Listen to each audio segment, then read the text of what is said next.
Syflex gets a significant upgrade in introducing per point attributes in Softimage 2014. I've got a scene here that has a cached cloth simulation, and the cloth simulation I have is on both the pants and on the shirt. And as you can see, we have a nice blending between the belt line and the pants itself where the cloth simulation takes place. We also have a simulation going on with the shirt as well, where we've painted up a weight map and used per point attributes to help blend in the stiffness, bend, and some of the shearing. So let's take a look at how this works. I've got a brand new scene that we can start up here. This is a starting scene. And the first thing that I'm going to do is just grab my cloth object, open up an ice tree, and start to build my effect. So we're going to create a simulated ice tree on the pants, and we're going to go right into the Syflex task, go into the basic category, and pull in a Syflex cloth node. So you'll notice right away that at the bottom are two new inputs. One is the ability to crop out the effects of a cloth simulation, so they don't have any effect on those points. Essentially, this is just a Boolean attribute where you use the is element to essentially just mask out the unwanted area. In this case, I'll just isolate the selection. This has the effect, of course, of speeding up the simulation. So if I wanted to grab a cluster of points and I wanted to quickly mask those off so that they weren't involved, again, I'll just do it pretty roughly here. Just make sure I'm not grabbing too large of an area.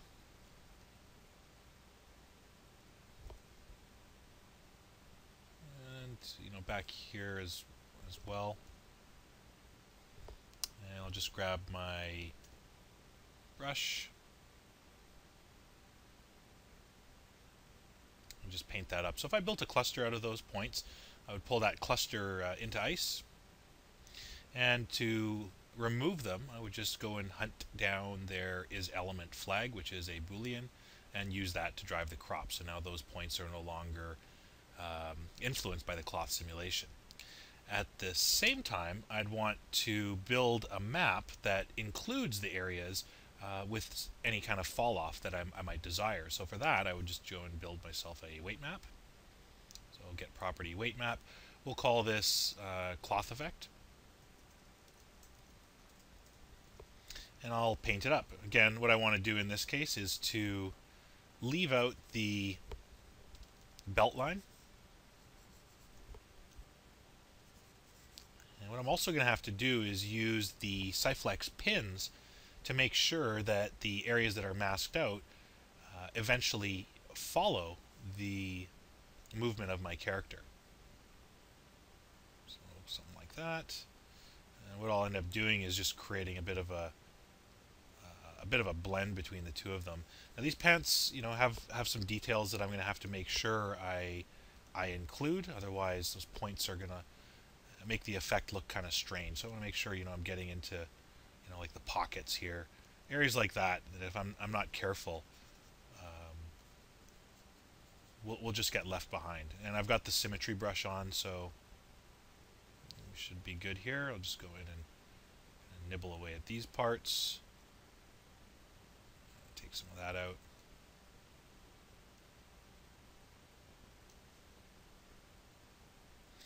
Okay, and again, I can see there's a couple little areas in the pockets here that I haven't been able to hit.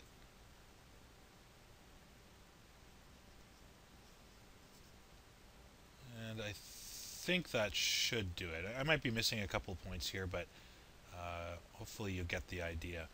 Okay, so I'm going to pull that map right into my ice tree, so I'll pull in the cloth effect map. I could freeze the weight map on it, but I won't worry about that right now. Of course, in order to drive the map, I'm going to need to access the weights of that map. So I'll double click, explore for the cloth effect map weights, and use it to drive the map. Now, of course, what I could also do if I wanted to have the effect of my cloth a little bit dampened in some areas, I could grab my cloth and go in and just take my brush opacity, say down 10% or so, and I'll take the symmetry off. And if there's any areas where I want to diminish the effect a little bit, I can just kind of remove a little bit of weight just to get a bit more variation to the cloth. And then I can just go back in and blend it all back in. take my brush back in here, quickly just reblend it so you don't get too drastic of a fall off or a sharp of a fall off, so that the effect falls down. Okay, so that map is working. If I was to plug that in, you'll see now that the pants just kind of hang there. There's nothing really going on. That's fine. What we'll do now is we'll bring back the character. Turn that isolation effect off.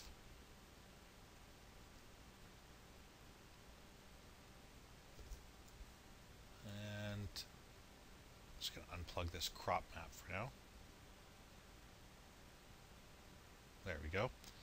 So his pants are kind of draping here. What I'm going to do is, if I look at this point cluster, let's just do that. There we go. And in this case, obviously I want to define a collision for the body, so I'll just go into my collisions and I'll do a collide mesh, and I'll use that as a force. So collide mesh, I'll drop that in as a force, and I'll define the body as a collision obstacle. So we've got that. Now the next problem you'll notice is if I hit play, the pants will drape, which is great. They collide with the body, but as soon as the character starts to move, this area here is going to get left behind. In fact, let me just take his shirt off, and you'll notice that as he's walking now, this area is definitely clamped, and we want it to actually follow the movement of the body. So let's go back to our first frame. Let's use a pin constraint. Go into my constraints menu, and just to show you what's happening here, if we go into like the mimic, you can see that all of the constraints utilize the new map input. So I'm going to use a pin, and for that I'm going to need to define a point cluster. Now for this I could always reuse the cluster of the points around the belt line. So I can pin those into place, and I can fade that effect off, that pin effect off, by again using a map. So in this case I want to paint the map up here, paint the opposite. So I'll paint a second map. Let's go get a weight map. I'll rename this and call it my pin map, and we'll go and start pinning it up. So let's just turn on the symmetry brush. Once again, I like to go and isolate my selection for this.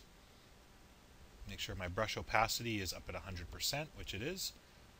And again, I need to make sure that I am touching all the areas along this belt line, so none of it gets left behind, as you could see in my earlier example.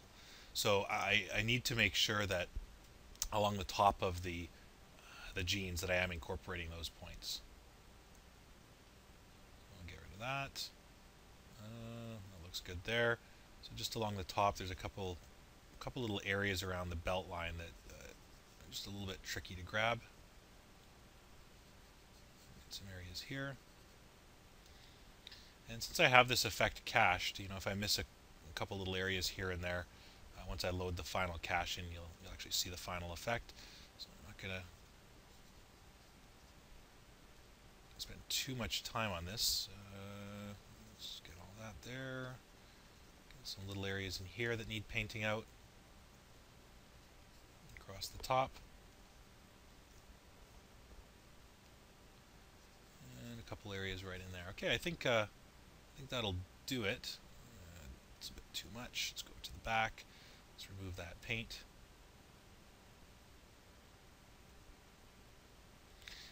And let's blend it all together. So I'm going to connect the point cluster. So these are the points that I want to pin. I'll take in the weight map, bring in the pin map, access the weights off of that map, connect them up, and we need an object to pin the points to. So it's kind of using like a closest points query. So it's going to take the closest points around the character here and pin this area to those points. So we'll grab the body of the character. In fact, I can just reuse the body here. Just take the name and drive it like so. So that's a force for us, so let's go in and connect it up as such. There's our force, there's our maps, and let's see what we have here. So I'll hit play.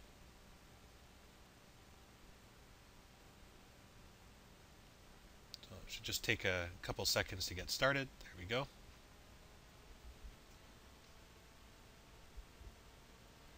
And it is a little bit slow. I don't have the fastest of laptops right now, and it's kind of on its last legs after a couple of the last projects I've done.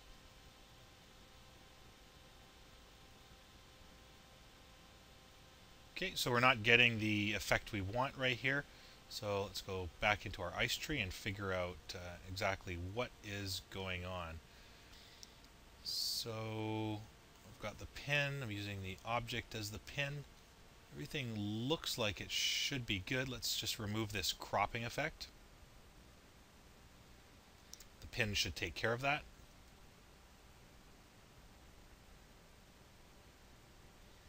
Again, we'll let it simulate up. It'll just take a couple seconds to do so on my laptop. Let's see what happens once the character starts moving now. This should be fine. Now, the problem that I was having was that the pin map was removing the effect of those points entirely from the pins as well. So when you are using, so you can see that it is working just fine here now. There are a couple of issues. You can see, like I mentioned, I haven't painted everything properly. I'm likely missing a couple of points here or there.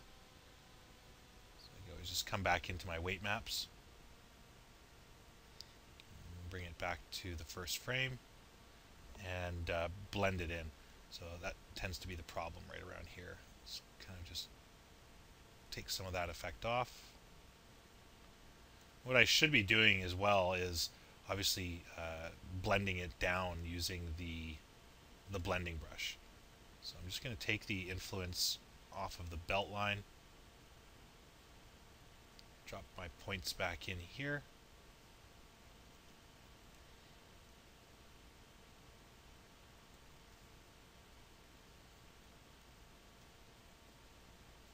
And let's use our smoothing now.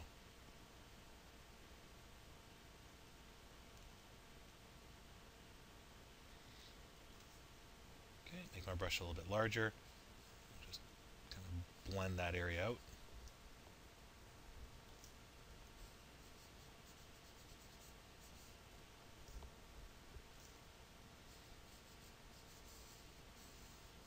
There we go. Actually, I should probably remove this area here.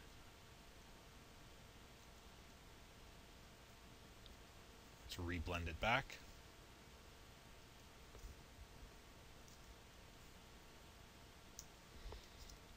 And let's see what our result is this time. So again, let's set this to play.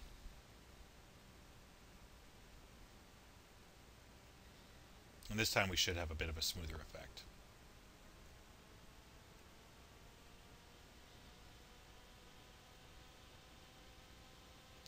So what I'm doing here, the reason of course is just I'm doing a run up so that the cloth can drape properly and then the character starts moving. There we go.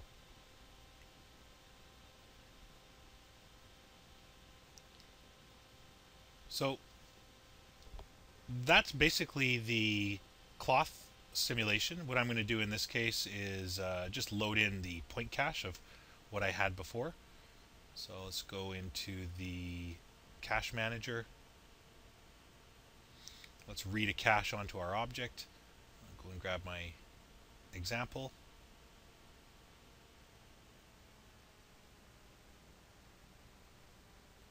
There's my 220 frame cache. Let's just apply that and get rid of the Syflex. And again, you can see here that after you've taken a little bit of time to work out the effect, it actually looks pretty decent.